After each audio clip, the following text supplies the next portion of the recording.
Hi, this is Jay Billis of ESPN, and you're listening to the ML Sports Platter.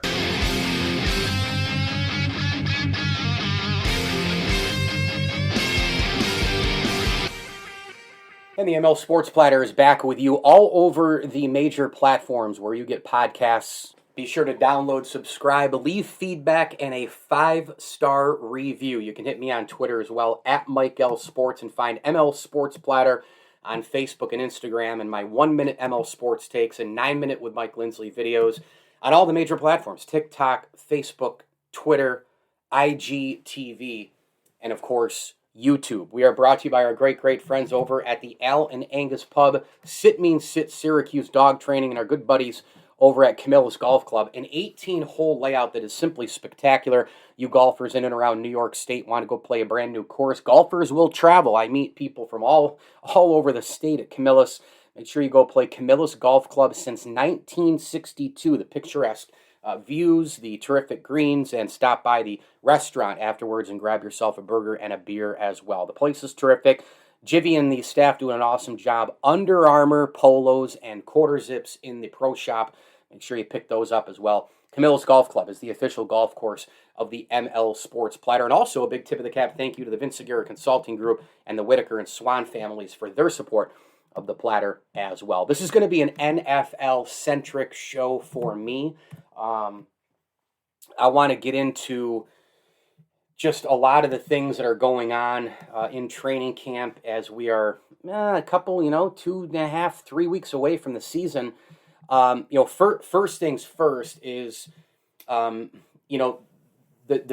two guys who are really grabbing a lot of headlines and people are just going gaga over these guys, Trey Lance and Justin Fields. And I think what really strikes me about both of these players is that they're big, they're strong, they're athletic, they're fast.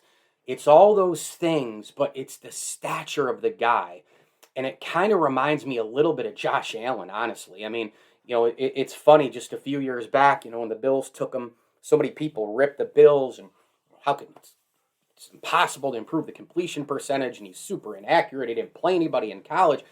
All of the things that people said about Allen going into the league, what he couldn't do, and his potential that was never going to be there, it was all untrue. Because you can improve completion percentage. Go take a look at Terry Bradshaw at Louisiana Tech and then a Pittsburgh Steeler. Oh, he's in the Hall of Fame.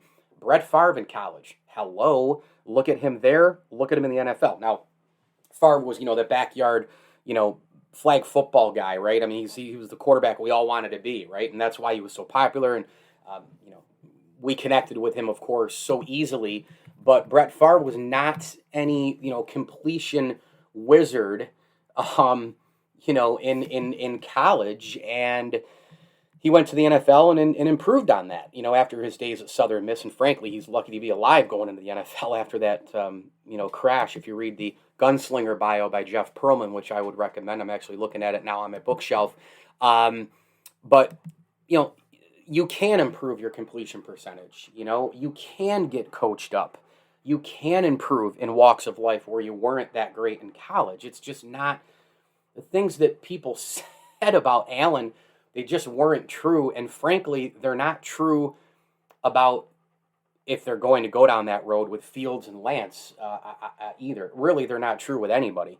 The only thing that I think is still a challenge for any of these guys who are, the hybrid, new wave, the modern QB, big, strong, fast, athletic,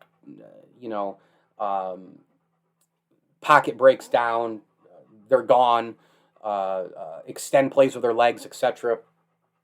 Is, Lamar Jackson still could really probably use, I would say, a little bit more tutelage in terms of his accuracy. And frankly, Baltimore is also to blame for that, right? Because Baltimore hasn't gotten him enough weapons so far either. So it's a two-way street, but Fields and Lance seem to be the next guys, the next class, the next wave of just crazy, unbelievable athletes with size and strength and quickness And my God, the arm on these guys. I mean, man, all these guys can sling it like we've never seen it before like this. I mean, there have been guys. Favre actually would be one who comes to mind. I think Warren Moon. There's several QBs from days gone by who had ridiculous. Jeff George comes to mind. All of these guys come to mind, but on the whole, I don't think that the NFL has ever had, this many quarterbacks who can throw it this far, and in many cases as well, it'll be, it'll be on the money. It'll be there. Mahomes is absurd. Allen is absurd. It's gonna be a heck of a time here, man. This next wave of QBs. And oh, by the way. And I remember when we went through a stretch, and I did a bunch of segments on radio for this, and even on my podcast, just few years ago, 2-3-ish years ago, 3 to 5 years ago, I did it a couple of different times.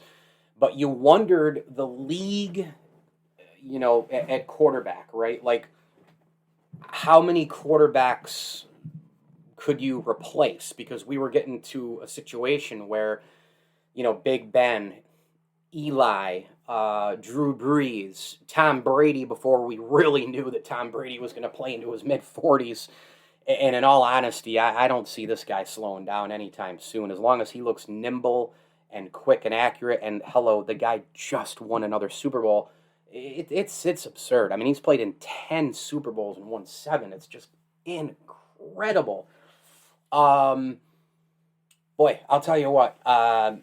We were, it's almost kind of a crossroads, and all of a sudden, bang, bang, bang, bang, bang, bang, like all these new QBs came in. You had some bridge guys like a Russell Wilson, you had Aaron Rodgers, but now you look around the league, and now this recent, couple of guys now, Fields and Lance, what will they be? People are high on them. Trevor Lawrence, before that, Josh Allen, Patty Mahomes, Lamar Jackson, right? We've got this brand new wave of guys, who people are really, really, really, really excited about, and I'm pumped up about it.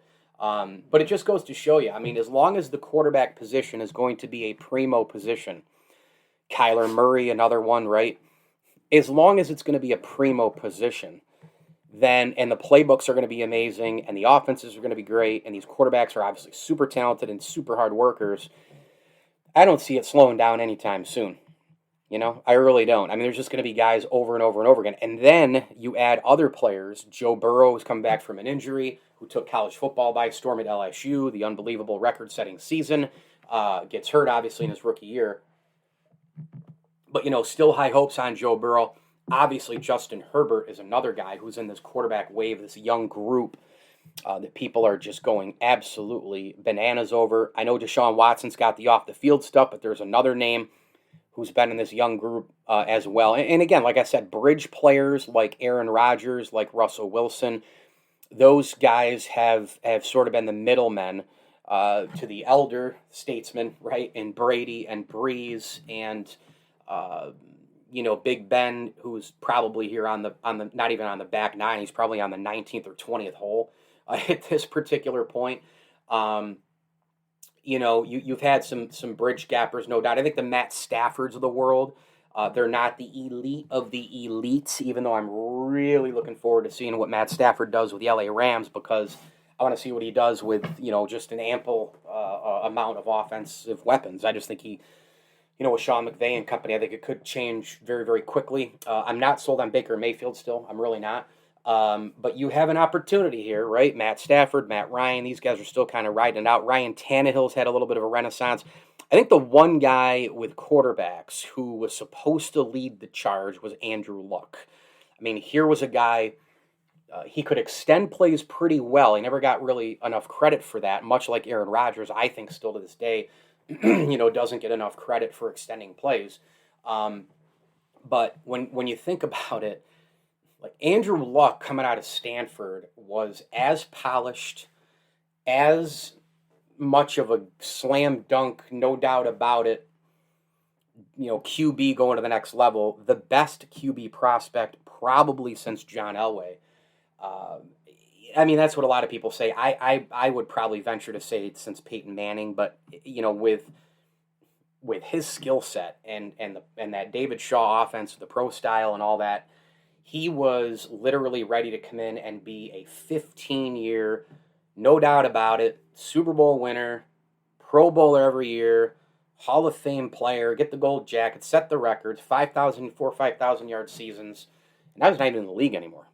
So, it can happen fast. But, Kyler Murray, all these youngsters, Lamar Jackson, Mahomes, Allen, and now this new wave with Lance and Fields, these are the next two guys, man, really. And I think Lawrence will be really good. I think Mac Jones is in a great spot with the New England Patriots. He's actually a better fit for them than is Cam Newton and anybody else for that matter. And it's basically because, look, they went out and got tight end help. I think the guys they got are going to be really, really, really big, because I think I could see them running a lot of play action. I think they're going to run the ball a ton. I think this is going to be a ball control, run it, pass it like 50-50. I really do. I think this could be one of the few exceptions in the league where you've got the running game being as important as the pass game. I think it's a very, very possible thing. But Mac Jones, I think, could be a good quarterback too. And I think, Bill Belichick with the line, the communication with Alabama and Nick Saban, they really wanted to get a guy in there who was cerebral, who can handle the playbook, who won at the previous level. And Mac Jones fits all of those things. He checks all the boxes of what the Patriots want. And I think they're going to run a lot of play action off the running backs. I think they're going to be running really, really hard. I think Sony Michel's going to get a ton of carries. I think the kid Stevenson from Oklahoma is going to get right in there. James White still has plenty of gas in the tank. At the age of 29, he's been in the league 8 years, but he's still really ready to go. I mean, he's still in very, very good shape.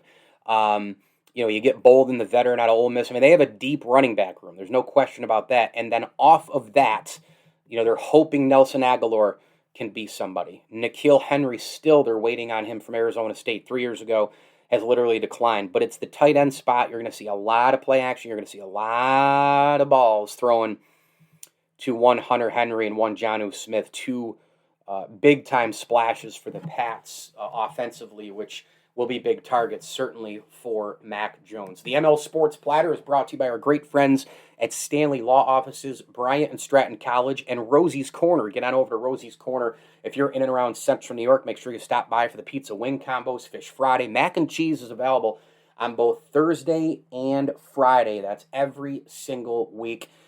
Hey, and also, when you go in there, ask about their gift cards, ask about their other entrees like the stuffed shells, delicious, hamburgers, delicious, fried shrimp, delicious, and they have hot and cold subs and desserts to go, as well as the chicken salads and mac salads and Pepsi products out of the cooler as well. All at Rosie's Corner, front of the Brewerton Bridge, right off the Bartell Road exit in Brewerton. If you're in and around Central New York, get on over to Rosie's. Let them handle your game day parties all football season long. They are closed on Sundays.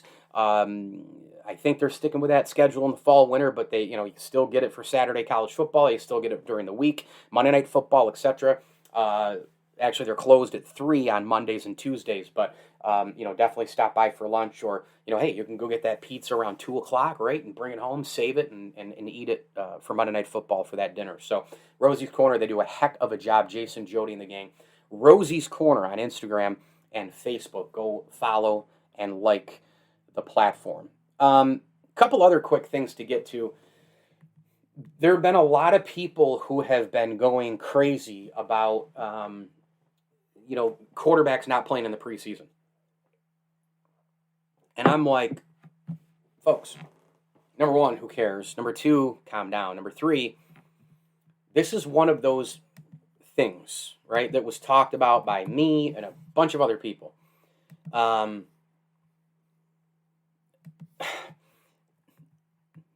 Coronavirus, we wondered how many things would be evaluated and looked at, etc., in terms of, hey, we're in unprecedented times. We haven't done this before. This is a challenge for us for the first time, etc. How do we want to handle this? A, but then B, hey, you know what? Maybe we'll stick with this, right? Maybe we'll stick with this.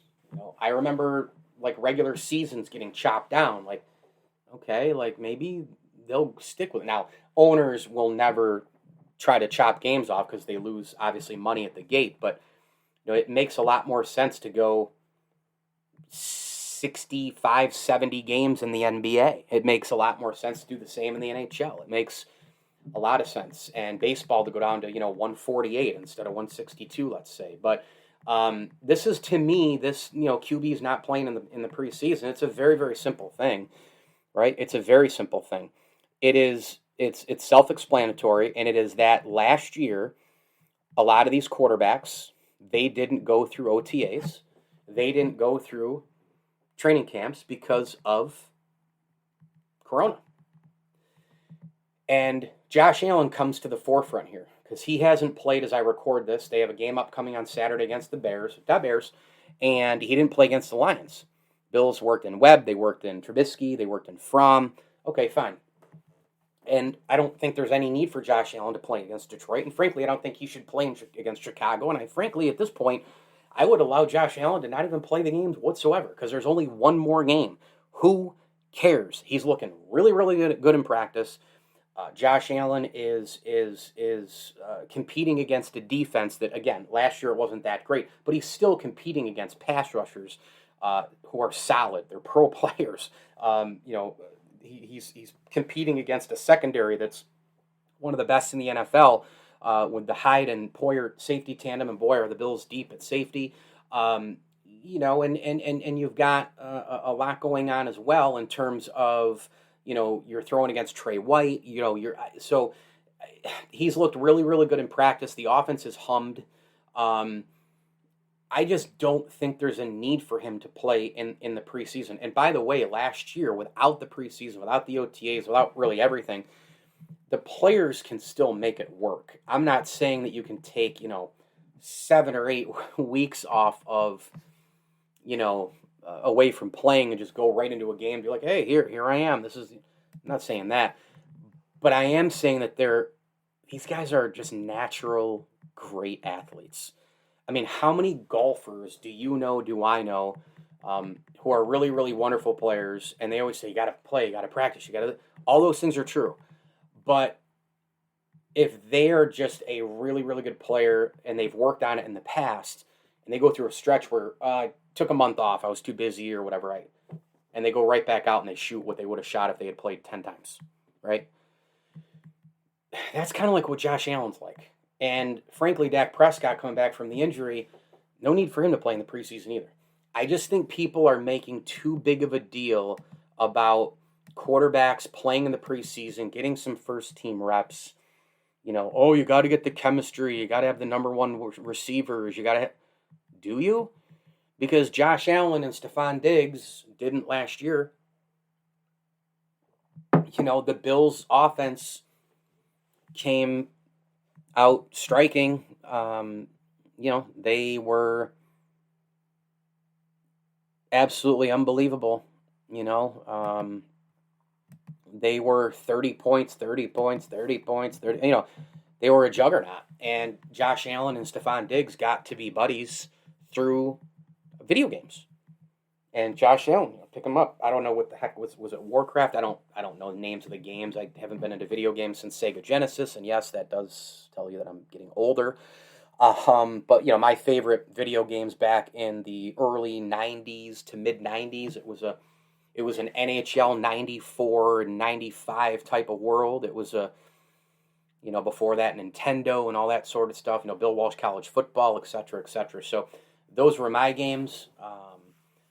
But I understand how big video games are. But I think Allen and Diggs were just getting the camaraderie going off the field. They were spectacular. And why does it matter if he plays in a preseason game when they can keep the camaraderie going in camp and against really, really, really good secondary players, right? I mean, let's be honest. So I'm all in on sitting these quarterbacks. I'm all in on protecting them. I'm all in on those guys getting, especially if they're playing against good defenses and they're on good teams with competition, etc. I'm all in on, them doing that instead. There's no reason to push it. There's no reason to risk another injury. And I understand you can fall out of the bathtub at any time and break your ankle. You can do anything. These days you can get hurt anywhere. I mean, my goodness, I just stepped on a toy car of my kids, and my freaking ankles, I didn't twist or anything, but I got I got a mark on the bottom of my foot, right? So it's like, I mean, come on, you can't win. So you can get hurt anytime you want. You get sore anytime you want. Things happen. You can sleep wrong. You can get. I remember a few years back I had something called costochondritis, and it was so freaking painful. It was like inflammation just above the rib cage, and when it was really, really, really, really bad, it felt like you were kind of having a heart attack. And I got that thing like 2 or 3 times, and it was brutal. And there's nothing you can do besides take the anti-inflammatory. I couldn't swim. I couldn't breathe right. I couldn't sleep at certain angles. I couldn't play golf. It was hard sometimes to swallow. It was hard to. It was painful to sneeze. I mean, just coughing and sneezing were absolutely the worst. So, I understand that we can get hurt and different things happen to us all the time. But having said that, we also still want to limit our chances of more and more and more and more injury, right? And so I think with Josh Allen and company, Dak Prescott, etc., not playing in the preseason, you're enhancing your chances to stay healthy. There's no doubt about that. I'm going to get to a couple more NFL training camp talking points, etc. Tim Tebow and one other thing here coming up. But before I do that, I do want to tell you folks to make sure that you go visit my friends at Welch & Company Jewelers. It's welchjewelers.com. They've got the best jewelry around. Engagement rings, wedding rings, bracelets, and watches. Daniel and Luce and the gang doing an amazing job. You can shop the showcase right there at Welch & Company Jewelers website. That's welchjewelers.com. Big tip of the cat thank you as well to Matt Graham, a State Farm agent. Get a free rate quote from Matt today. And Brewerton Ace Hardware, the helpful place, Route 11 in Brewerton. By the way, stop right there and grab some pizza at Rosie's and go on into Ace Hardware. If you're a fisherman, they have all of your supplies there. They've got unbelievable grills. They serve a lot of local companies, pickles and barbecue sauce, etc. They've got all your tools coming up for winter. Should I even say it? All your shovels, all of your winter gear, etc. They've got it all at Brewerton Ace Hardware. Make sure you stop by and see my man Jeff Parsick. He's doing an unbelievable job up there. The store is clean. It's neat. A great staff, amazing product.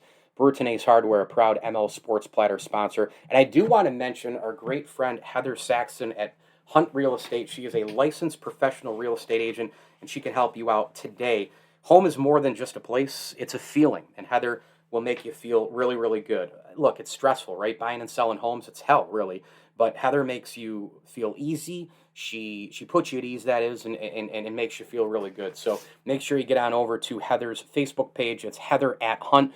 Give her a call, 315-727-3313. That's 315-727-3313. Heather at Hunt on Facebook. She is a licensed real estate salesperson. Heather Saxon of Hunt Real Estate, the official real estate agent of the ML Sports Platter, really has a big-time pulse on the market in Central New York and the great state of New York, for that matter, as well. Tim Tebow, look, never thought that it would work. He was brought in. Look, people are always going to rip this situation because people love just hating others. They love ripping Tebow and all that. In Urban Meyer, I don't think he's probably going to work in the NFL. It's just a hunch. It's a guess. He may. Not many people go from college to the pros and dominate a ton. A lot of guys do have experience, in the pros and the college, then back to the pros. Pete Carroll, for example. Nick Saban's done both worlds, of course. And Nick Saban also does not get enough credit for what he did in Miami. He only gets blamed for Miami because they didn't take a shot on Drew Brees. The reason they didn't take a shot on Drew Brees was because the medical people under Wayne Huizenga said stay the hell away from him. Nick Saban wanted Drew Brees. It's so amazing how when I hear that story and people flip that narrative, That's not what happened. Nick Saban wanted Drew Brees. And look, if he gets Drew Brees, what the heck happens to the Dolphins' future? What happens to the Saints? Saints are probably gone. They're not even in New Orleans. They don't win a Super Bowl. All the heartfelt stories about Katrina, that doesn't even happen. And Nick Saban at Alabama, the dynasty there is none, right? I mean, he might have stayed. Who knows? He might have stayed in the NFL the rest of his career because the quarterback, head coach combo. Anyway, but it was a relationship thing. I don't think that there's any question about it. I think that there's something to be said for Tim Tebow continuing to just put an effort in. Just year in, year out, I mean, he chased the minor league baseball dream. So many people ripped him for it. Oh, he's not a AAA player. He's not this. He's not that. In AA, for the Binghamton Rumble Ponies, before he hurt his thumb and needed, he had the stitches and the cuts and all the rest, Tim Tebow was damn close to making the AAA level and then getting called up, no question. Now, yeah, you call him up, you ticket sales, all that stuff, that's fine. But I'm talking about just straight up the ball player. And, Tebow gets, Tebow gets a lot of credit from where I sit. I did on field in the minor leagues when he was in Syracuse. And everything that you hear about him being a class act, about his character, about how he handles people, about how he talks to you, it's all true. It's all genuine. There's nothing fake about it. So that's that. I want him to succeed. He's a really good dude. And the hate is just unwarranted. To end the podcast, I wanted to just kind of rip through, team by team and kind of, a guy to watch as far as, the newcomers. There's a lot of pivotal rookies in the NFL. Every year there are, obviously. But, let's go right through the teams. AFC East, Greg Rousseau has had a great camp with the Buffalo Bills so far. And, he's a guy who can help you right away. He has talent, lacks experience, but boy, does he look pretty good in camp right now. He looks fresh. Keep an eye on him. He'll give Mario Addison an extra rest, and he could be eventually a left defensive line starter for the Buffalo Bills. Jalen Waddle, the wide receiver at Miami, out of Alabama, obviously knows Tua Tagovailoa well from the Alabama days. He's the breakout guy they need for sure. Christian Barmore in New England. I mean, New England's getting a lot of different, they're getting attention from the free agents and Mac Jones, but man, Barmore is a beast, and he is a perfect Bill Belichick defensive player as well. Elijah Moore, I think, is going to make some noise for the New York Jets. He was picked number 34 overall in round 2, and the Ole Miss product, obviously, is a guy who I think fits into the narrative, right, under the umbrella of they got a first-round talent in the second round. I feel like the Bills did the same thing. They got a first-round talent in the second round in terms of Gregory Rousseau. Rashad Bateman's going to do great things for the Ravens. I just talked about Lamar Jackson not having enough help. Well, Bateman helps you for sure. I think it's going to be a big-time rookie year for Rashad Bateman. I wouldn't be surprised to see him in the 1,000-yard category. I think he's that good.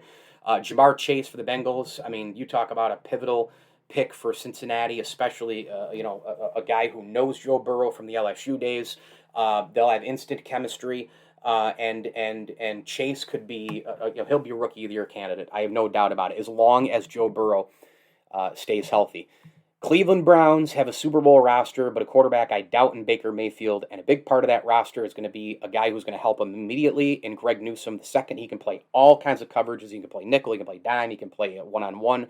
He's really, really good out of Northwestern, played some big-time Big Ten coverage defense. Najee Harris out of Alabama, will be a motor for the Pittsburgh Steelers. They're going to need him to really provide, I think, a jolt, some versatility, provide some juice for that offense. Remember, they haven't really had a dynamic, terrific runner since Le'Veon Bell, and the efficiency of Ben Roethlisberger, I think, could be riding on Najee Harris out of the championship factory of Alabama. Go to the AFC South here. That was the North.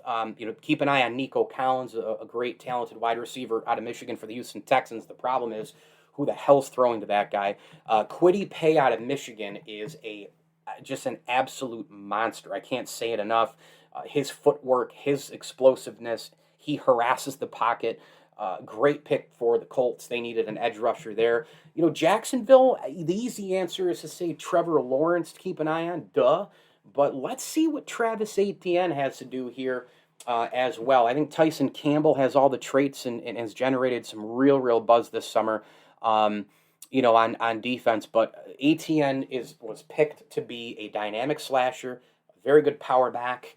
He's really good out of the backfield. I think Travis Etienne is the guy to watch in Jacksonville. Elijah Molden, not a lot of people maybe know him. He's a Washington defensive back picked out of Tennessee, a great pick there. They needed corner help. AFC West, it's a slam dunk for me for Denver. It's Patrick Surtain, the second out of Alabama, just one of the best cover corners in college football.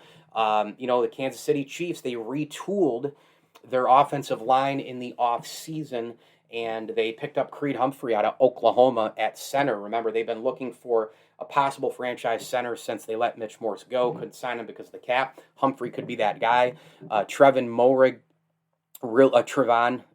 out of TCU, a safety who was very physical and very fun to watch. He can play, he can play big tight ends. He can play high safety, etc. Vegas needs secondary help. They got it. He could be a pivotal guy for Vegas. Rashawn Slater, offensive tackle out of Northwestern, probably the second best offensive lineman taken, and will help Justin Herbert in Los Angeles with the Chargers. You can never have enough offensive linemen who are unbelievably talented and great, fundamentally sound when you have a franchise quarterback. NFC East now, we go to the other conference. Micah Parsons, I think, is going to just destroy the NFL in year one. I think he's going to be unbelievable.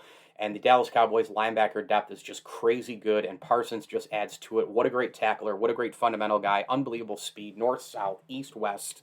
He's going to be really good. Azeez Ojulari is going to be pretty good, too, for the Giants. He was picked in round 2 out of Georgia. He's an edge rusher. And remember, the Giants won a couple of Super Bowls off the rushing of that front line, coupled, of course, with the fourth quarter clutchness of Eli Manning and company. But that's a good one. That's a real pivotal guy for the New York Football Giants in Azeez Ojulari. Devontae Smith for the Philadelphia Eagles. Jalen Hurts can develop into a quality full-time starter. We're waiting on that, but they're going to need the short passes, right? The intermediate routes, etc. Devontae Smith being healthy and productive helps Jalen Hurts. I mean, all these guys, Jalen Hurts, Tua Tagovailoa, Joe Burrow, they've all got their familiar wide receivers from college. They're going to have instant chemistry. Everybody needs to stay healthy and on the same page, and I think all these guys can flourish. Samuel Cosmi out of the University of Texas. He's an offensive tackle, Washington football team. Dynamic player, you can move him around the line a little bit. They need consistent play out of their tackles. They haven't gotten that. Chicago Bears, easily. The pick is Justin Fields.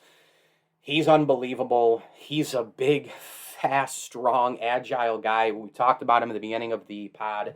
And the energy in that town off of Justin Fields alone, the Bears getting aggressive, trading up and getting him.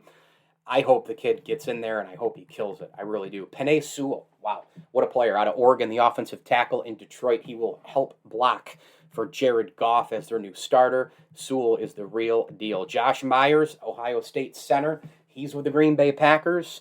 And isn't it funny, again, how Aaron Rodgers continues to complain and moan about they don't get enough help for me. They don't do this. They don't do that. Well, Corey Lindsley, no relation, they couldn't sign him with a cap, but he was there for a while. He was a franchise cornerstone center. They just picked another one, and this guy, all the reviews are looking pretty good, and we don't know if David Bakhtiari is going to return from the ACL tear that he sustained last season.